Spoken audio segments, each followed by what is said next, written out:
Welcome ID ay hindi po ay wala.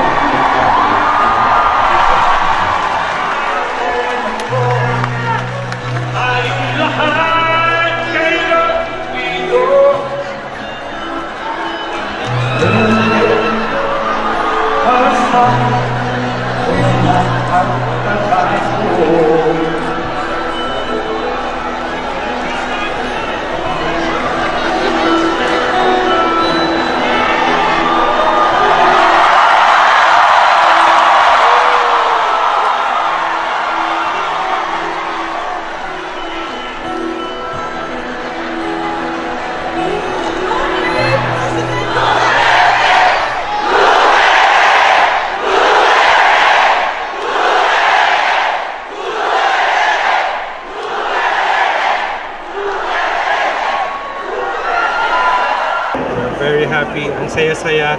Daman-daman namin yung sinabi niya.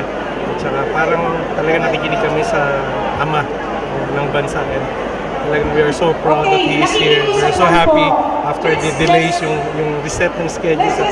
Tuwan-tuwa ang buong Pilipino dito sa Brunei. Sir President, lakas ka, huwag ka masyadong manghihina. Alam ko, napapagod na po kayo, pero alam po na ninyo rin na mahal na mahal namin kayo. At nandito kami, susuporta kami kung anong pong programa ng ating gobyerno. Nandito po kami sa inyo, suporta namin kayo palagi. Tawag lang kayo sa amin, dito kami palagi sa inyo. Mabuhay po kayo po. And this one, sige po.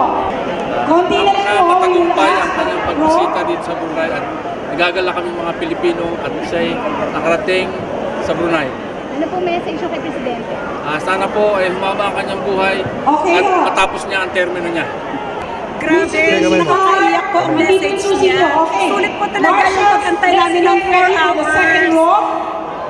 Ang message po namin kay President, sana po mabigyan po kayo ng malakas na pangatawan at igay po kayo ng Panginoon. Kailangan po namin kayo para sa ating bansa.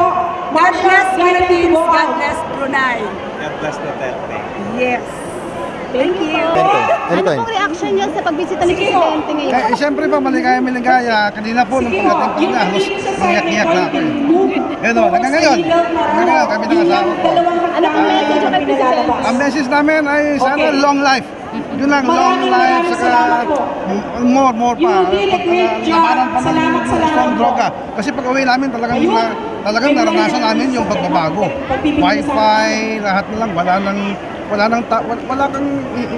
ano sa'yo, walang ipigil sa'yo na lumabas, parang wala lang. Yun ang pagbabago. Sa airport po? Sa airport ngayon. Sa airport po yun. Saka sa kalsada po, wala nang mga standby na nakahubad na nagiinuman sa labas. Kaya ako hindi na lang uwi sa labas, sa tutong bahay na lang. Bawal na ho. Yun lang ho. Mr. President, God bless. More power, more life. Marami pa ho. Ano pong reaction niya sa pagbisita ni Presidente? Na-reaffirm niya sa amin yung talagang expectations namin sa kanya. At yung quality niya as a good leader na nakita namin. So iba talaga yung life.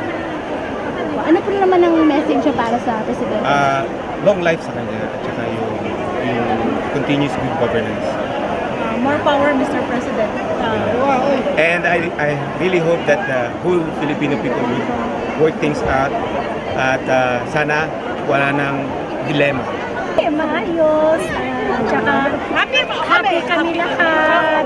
Kasi gusto namin siyang para sa kinabukasan ng ating bansa.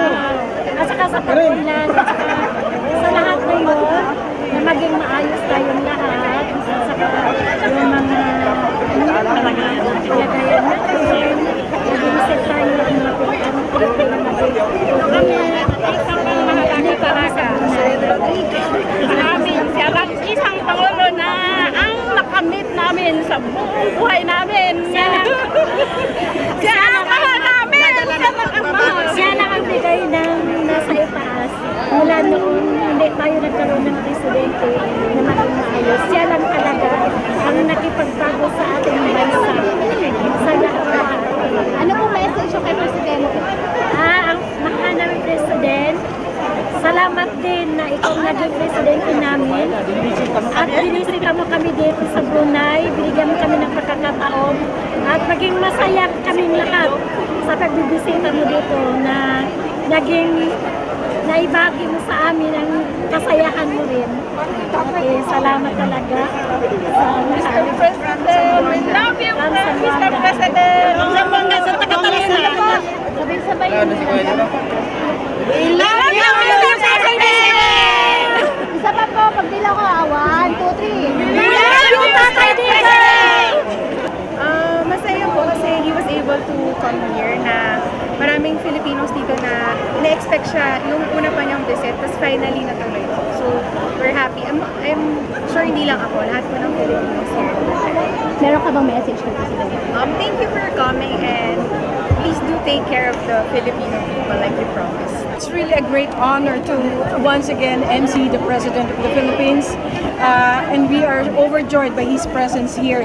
Inintay po namin ng isang buwan but it's worth the wait. We just want to thank the President of the Philippines for taking time to visit Brunei Darussalam. And I'm Jopa Hasa, your host for again. Ma'am, your message for the President? Mr. President, wag po kayong titigil. We are at your back. We believe on what your visions for the Philippines is. Kahit ano pa huwag sabihin nila, we are at your back. We love you, Mr. President.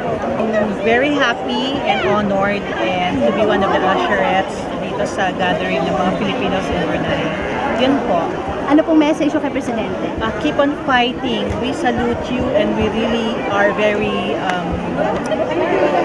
happy to see you. Basta keep on, we are always at your back. Siyempre sobrang saya po namin lahat kasi especially na naging part ang Jollibee Brunei ng visit ng ating mahal na Pangulo dito sa Brunei. And basically sana maulit and of course ang wish namin sa kanya is sana mas maging marami pa siyang kababayan natin ang matulungan.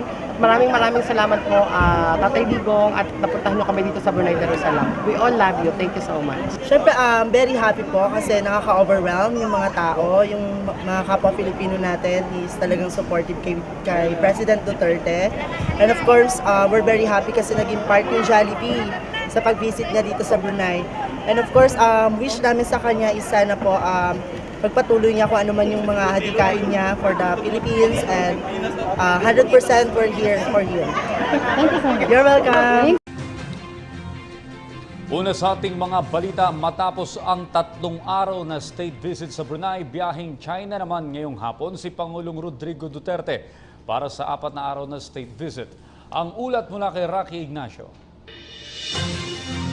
Mula sa Brunei Darussalam, tutulak si Pangulong Rodrigo Duterte at delegasyon ngayong araw patungong Beijing, China para sa 4 na araw na state visit. Ito ang unang state visit sa China mula 2011 at unang pagkakataon na muli maghaharap ang leader ng Pilipinas at China matapos ang tensyon sa South China Sea. Magkakaroon ng pulong sina Pangulong Duterte sa mga pinuno ng China. Katulad ng Pilipinas, may inaangking teritoryo ang China sa contested area, kabilang na rin ang Vietnam, Brunei, Malaysia at Taiwan. Nauna nang sinabi ni Pangulong Rodrigo Duterte na bagamat hihintayin muna ang pagkakaroon ng conducive environment bago talakayin ang agawan sa teritoryo, hindi naman anya niya ikokompromiso ang naging paborableng desisyon ng United Nations Arbitral Tribunal sa posisyon ng Pilipinas sa Scarborough Shoal. Kinikilala rin ng dalawang bansa na hindi naman nakatuon ang relasyon sa territorial dispute. Inaasahan kasi ang pagpapalakas pa ng relasyon sa larangan ng kalakalan at pamumuhunan. Magiging pagkakataon na rin ng Pangulo na mabisita ang mga Pilipino sa China. Ang pulong sa Filipino community ay ilan lamang sa mga unang aktibidad ng Pangulo sa kanyang state visit dito. Para sa PTV News, Rocky Ignacio, Brunei Darussalam.